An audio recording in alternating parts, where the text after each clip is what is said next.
Mari bergerak bersama guru penggerak, melebar manfaat bagi pendidikan merdeka. Lekas bergerak dalam pendidikan penggerak, ciptakan generasi unggul penopang bangsa. Mari bergerak. Saya Mustafa, CJP Angkatan 10, Sekolah Dasar Negeri Bayur, Kabupaten Hulu Sungai Utara. Pada saat ini saya akan melakukan kegiatan pra-observasi bersama rekan sejawat saya. Silakan Ibu perkenalkan diri.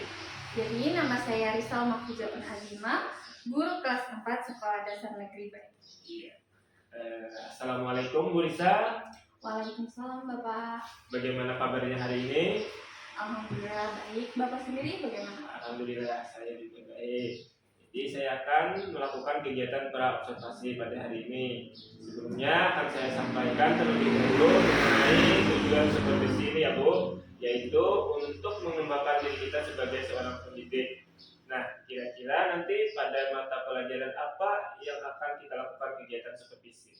Jadi nanti saya akan memilih pada mata pelajaran IPAS di kelas. Oh iya, jadi pas kapan ya kira-kira kita melakukannya? Insya Allah nanti akan dilaksanakan pada hari Selasa tanggal 2 September 2020.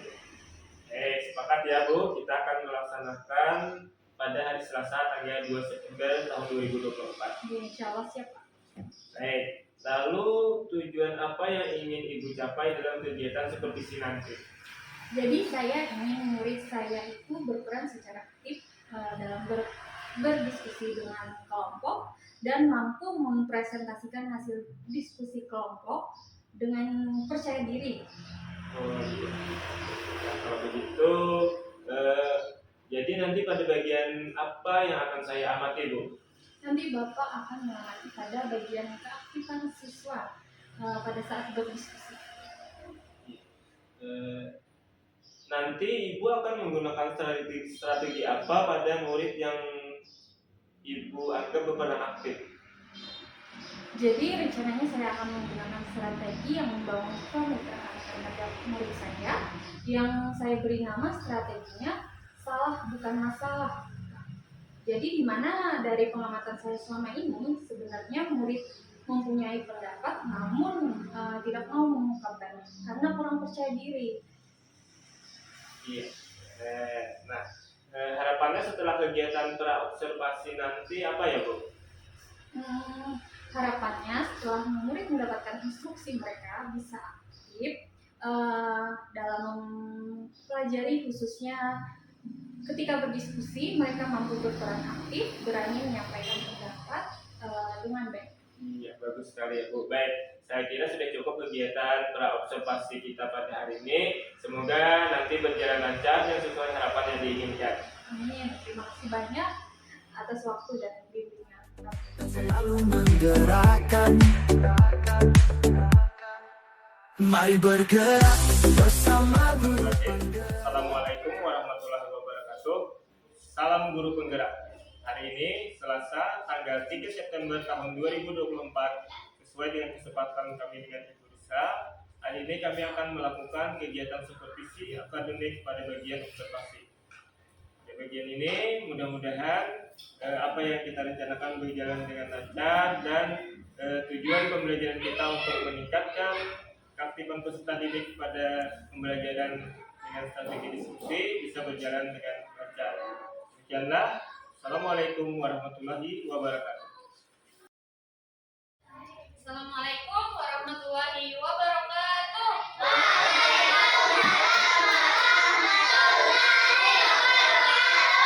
Kelas 4 siap. Kelas 4 siap. Kelas 4 siap. Kelas 4 bagaimana kabarnya? Baik. Siapkah kalian untuk belajar? Siap. Semangat semuanya, dengar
yang kalaunya kita menghitungnya dengan satuan liter, kalaunya yang padat itu dengan satuan gram. Yang ada. Nah, sekarang kita akan belajar tentang benda yang berwujud cair, padat, sama apa lagi ya? Lagi gas, betul sekali. Siapa yang tahu benda padat apa aja? Padat, benda apa ya? Hah? Bagus, buku, betul sekali. Yang paling jelas, yang paling nampak benda padat itu adalah ini. Batu. Kalau yang benda cair, bukan musik, channel. Stop dulu. Mana ya? Kalau benda cair, siapa tahu benda cair? Air. Terus lagi contohnya minuman, misalnya minuman sirup, itu cair tidak? Selain itu apa? Minyak. Apalagi cair? Minyak. Oli. Yang ada? Kalau benda gas, yang berwujud gas, balon. Apalagi? Angin. Bisa lihat angin. Asap knalpot. Terus apa lagi ya? Masih banyak. Jadi tujuan pembelajaran ibu kali ini adalah siswa-siswi dapat mengetahui dan menyebutkan karakteristik wujud benda padat, cair, dan gas. Yang kedua, mendiagnosis, mengamati sendiri jenis benda berdasarkan wujudnya. Yang ketiga, menunjukkan karakteristik wujud padat, cair, dan gas. Ya, sama-sama 1, 2, 3, perhatikan. Ada sambil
nanti ada tugasnya per kelompok, sudah ibu bagikan kan kelompoknya. Silakan disimak baik-baik.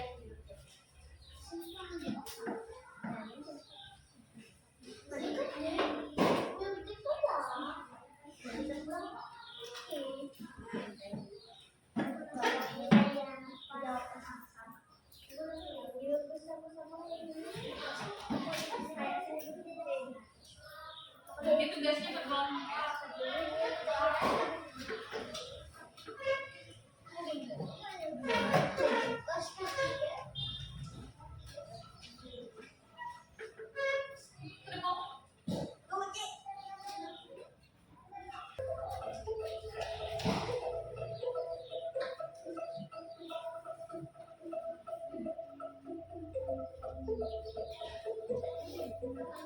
Halo sahabat Sumayasa, kabarnya semoga selalu dalam keadaan sehat.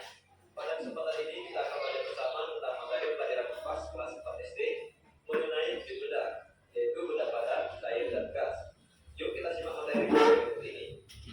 Burung beo, burung melipis, buahnya gak dimakan ular. Tonton videonya sampai habis, semoga bermanfaat. Namun sebelum lanjut, mari kita sama-sama berdoa senang agar apa yang kita bahas pada kesempatan ini memberi manfaat kita bersama.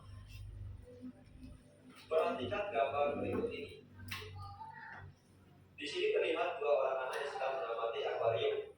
Bisakah kalian menyebutkan ada materi apa saja di dalam akuarium yang ada di tempat Aga dan Banu? Menurut kalian, apakah setiap materi yang ada di dalamnya memiliki sifat yang sama? Dan anak-anak, jika kita amati akuarium yang diamati oleh Aga dan Banu, di dalamnya terdapat materi berupa benda padat, air, dan gas. Benda padat misalnya batu, ikan, kemudian benda cair misalnya air, sedangkan gas adalah udara yang ada dalam akuarium. Tentu antara materi benda padat, materi benda cair, dan materi gas memiliki sifat yang berbeda-beda. Dengan demikian dapat kita simpulkan bahwa di dalam akuarium itu terdapat beberapa materi yang wujudnya berbeda-beda. Ada yang berwujud padat, cair, dan gas. Apa yang membedakan antara benda yang berwujud padat, cair, dan gas? Salah satu yang paling membedakan dari ketiga wujud zat ini adalah bentuk dan sifatnya. Nah, bagaimana bentuk dan sifat dari masing-masing benda, baik itu benda padat, cair, dan gas? Mari kita bahas dalam proyek berikut ini. Yang pertama, kita akan bahas mengenai bentuk dan sifat zat padat. Perhatikan gambar berikut ini. Di sini terlihat seorang yang sedang memegang kayu. Zat padat memiliki bentuk dan volume yang lebih tetap. Seperti contohnya, ketika kalian memegang kayu atau menekan kayu, apakah bentuk kayunya jadi berubah? Tentu jawabannya tidak. Kemudian, apakah kayu bisa kalian tekan sehingga volumenya berubah dan menempati ruang yang lebih kecil? Tentu jawabannya juga tidak. Perhatikan gambar berikut ini. Seperti contoh batu ini. Ketika diletakkan dalam gelas, bentuknya tetap seperti batu. Begitu pula ketika diletakkan dalam baskom, bentuknya juga tidak berubah. Volumenya pun tidak berubah. Dengan demikian dapat disimpulkan, zat padat memiliki bentuk tertentu yang tidak berubah-ubah meskipun diletakkan di dalam wadah yang berbeda-beda, dan juga memiliki volume yang selalu tetap. Yang tetap seperti ini. Dengan demikian dapat disimpulkan bahwa zat cair memiliki bentuk yang tidak tetap atau berubah-ubah sesuai dengan wadahnya, tetapi memiliki volume yang selalu sama atau selalu tetap. Contoh-contoh benda cair. Ada banyak contoh benda cair dalam kehidupan kita sehari-hari. Misalnya air, minyak goreng, dan oli. Ini merupakan contoh dari benda cair di lingkungan sekitar kita. Selain itu, masih banyak lagi contoh benda cair yang ada di sekitar kita. Misalnya susu kental manis, kecap, saus, dan beberapa minuman. Itu merupakan contoh dari benda cair di sekitar kita. Selanjutnya kita akan membahas bentuk dan sifat zat gas. Coba perhatikan balon-balon yang sudah diisi gas berikut ini. Jika kita amati gambar tersebut, apakah bentuk gas di setiap balon tersebut selalu sama atau berbeda? Ketika dialirkan ke dalam wadah yang tertutup yang berbeda, maka gas akan menuju wadah dan menghasilkan bentuk yang berbeda pula. Misalnya ketika gas dialirkan ke dalam wadah yang tertutup berupa balon seperti segi lima, maka gas akan berbentuk segi lima. Ketika gas tersebut dimasukkan ke dalam balon yang berbentuk hati, maka gas tersebut akan menyerupai berbentuk hati pula.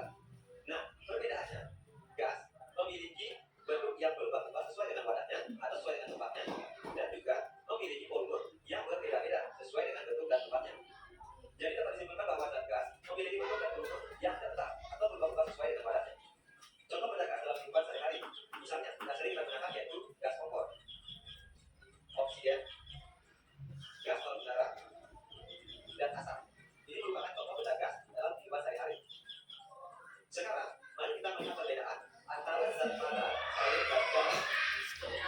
Yang pertama dari sifatnya, yaitu dari Padat ya, benda padat kita masukkan ke dalam mangkok.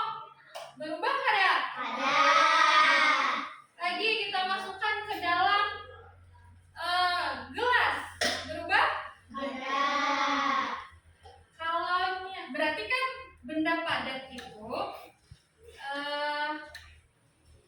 wujudnya, sifatnya itu tidak berubah, tidak mau berubah, walaupun tempatnya berbeda-beda. Kalau benda cair, ibu tuangkan ke dalam gelas. Nah, ibu tuangkan ke dalam gelas. Nah, jadi bentuknya kayak gini kan ya. Nah, kalau ibu pindah ke dalam mangkok, masihlah tetap ya. Kira-kira masih tetap kan? Ke dalam mangkok bentuknya kayak gini? Nah, ini kan hampir penuh dari mangkok. Lihatannya nih, kalau kita ubah berkurang kah? Karena tempatnya lebih lebar. Ya ada? berarti benda cair atau air itu bentuknya apa? Iya, dapat sesuai tempatnya atau wadah yang dituangkannya. Kalau misalkan gas itu kan contohnya balon. Misalnya kita tiup balon yang bentuknya bulat, tiup dulu.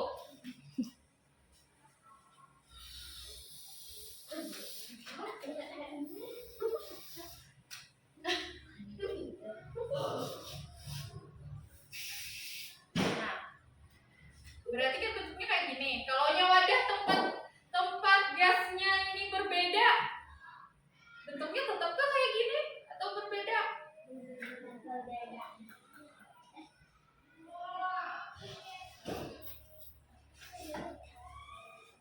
Sama ada? Sama.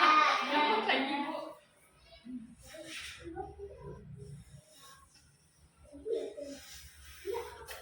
Sama? Beda boleh. Nah, sekarang lihat tugas kelompoknya. Ibu bagi dulu. Pian amati masing-masing bendanya. Benda padat kayak apa, benda cair kayak apa, sama gas. Coba.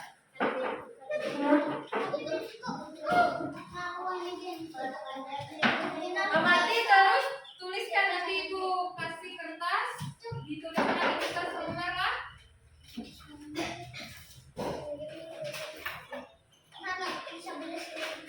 Balonnya.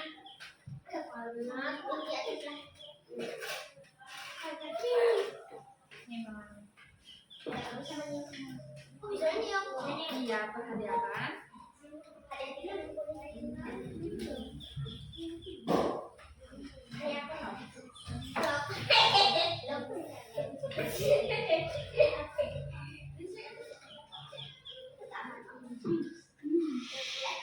Nah, tuliskan di sini apa saja ciri-ciri benda padat, ciri-ciri benda cair, ciri-ciri benda gas. Jadi Ben amati sendiri, terus tuliskan ciri-cirinya lah. Paham semuanya? Tulis kelompok ini, kelompok 1 itu kelompok 2. Ini benda padat. Di sini menulisnya. Ini di sini, di bawah sini. Benda padat, di bawahnya apa ciri-cirinya? Kalau benda cair, ciri-cirinya apa? Nanti biar jelaskan masing-masing tiap kelompok. Presentasikan harapanlah semuanya.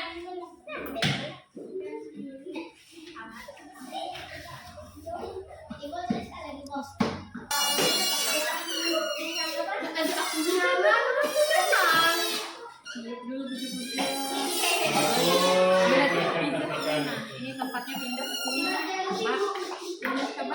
Coba dipindah.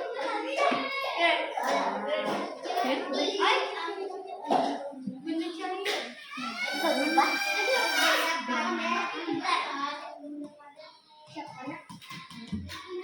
Tulis di sini.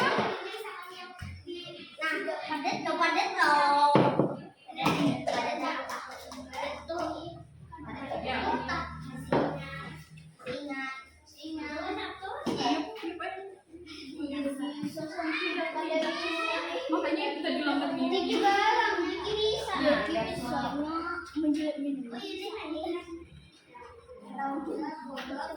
Terus dia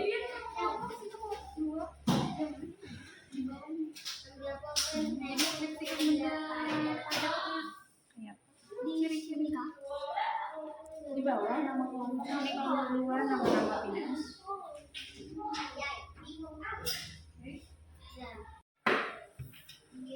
Oke, sudah semuanya? Sudah. Sekarang ibu tanya kelompok 1. Kelompok 1 contoh benda padat apa? Keras.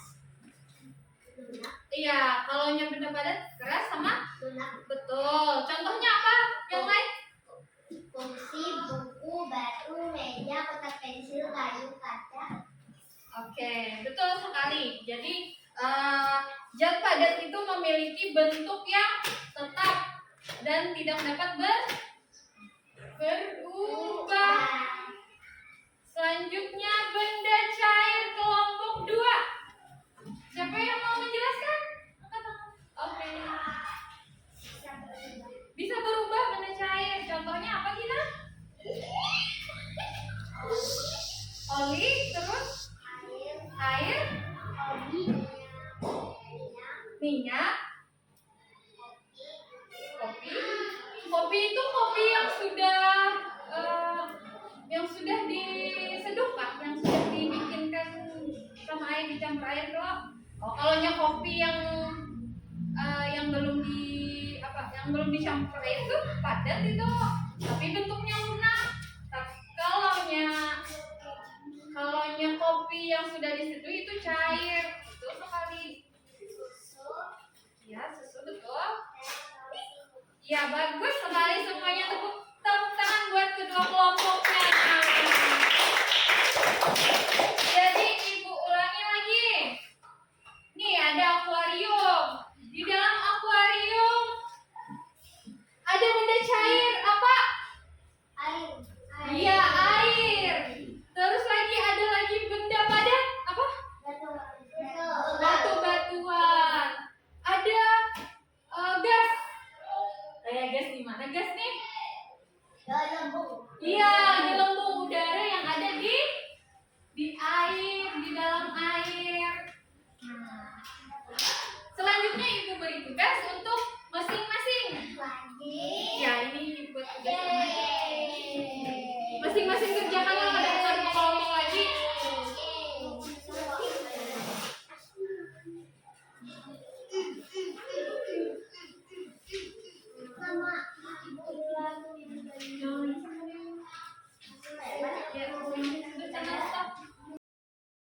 Jadi paham kalau sudah semuanya apa tadi itu benda cair, benda padat sama gas. Sudah punya amati semuanya? Sudah paham? Oke, nanti selanjutnya minggu depan kita akan belajar tentang perubahan wujud benda, misalnya benda padat ke benda cair. Apa? Kita lanjut minggu depan. Ibu akhiri dulu hari ini pelajaran hari ini. Kita sebelum pulang berdoa dulu. Siapa yang mau mimpin doa? Mirja pulang aja.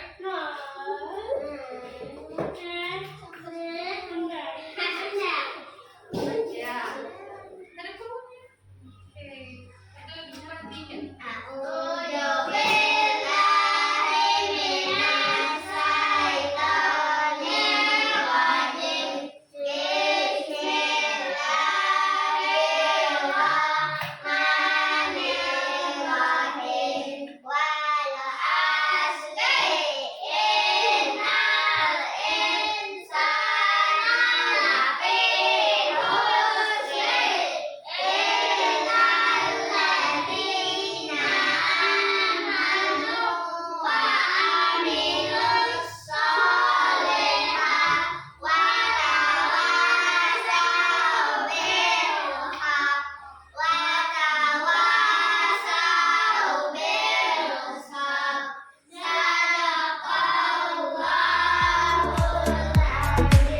Mari bergerak, lekas bergerak, dan selalu menggerakkan. Assalamualaikum warahmatullahi wabarakatuh.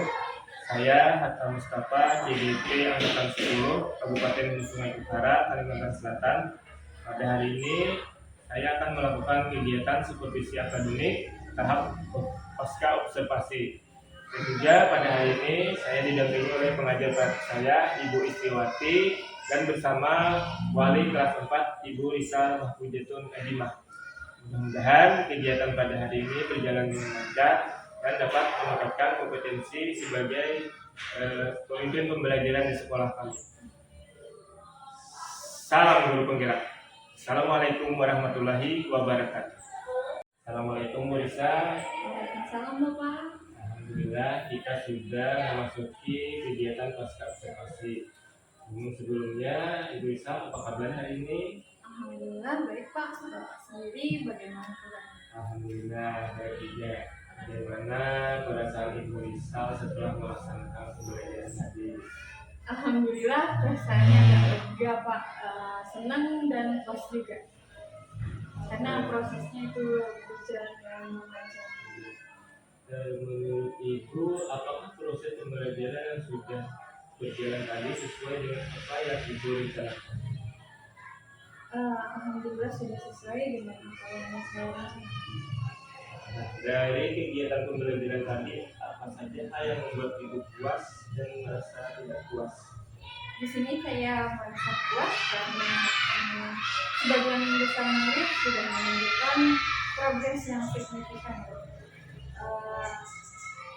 Mereka dapat berpartisipasi aktif dalam kegiatan diskusi kelompok dan menunjukkan kepercayaan diri dalam menghadapi presentasi dari orang lain.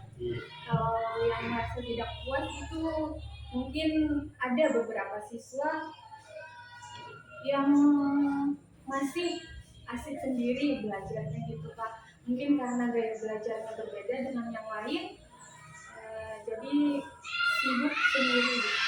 Atau sebagian kecil ya Bu? Ya.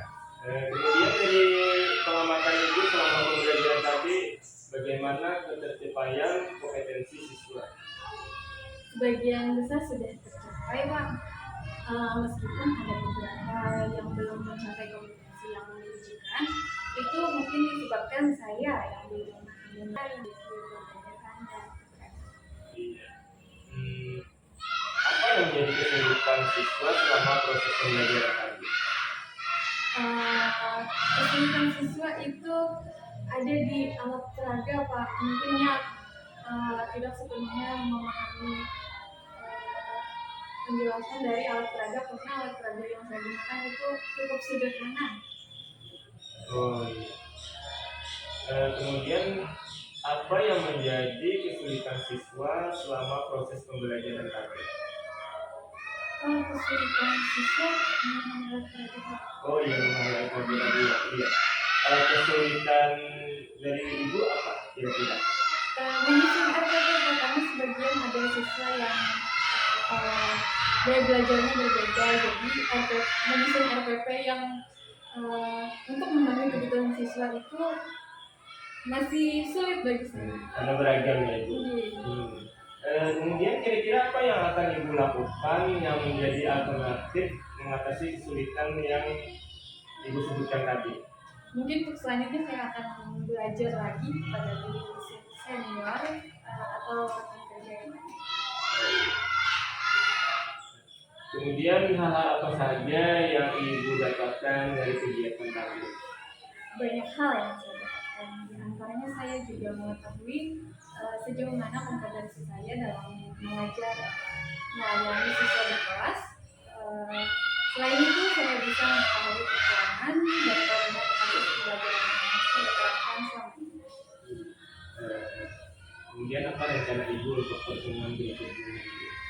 Mungkin saya akan lebih mempersiapkan diri menyusun RPP, khususnya RPP yang mampu memenuhi kebutuhan belajar siswa berbeda belajar. Baik Bu, saya rasa sudah cukup. Semoga apa yang Ibu rencanakan ke depannya berjalan dengan lancar. Terima kasih banyak Ibu Rizal atas waktunya. Assalamualaikum warahmatullahi wabarakatuh. Waalaikumsalam.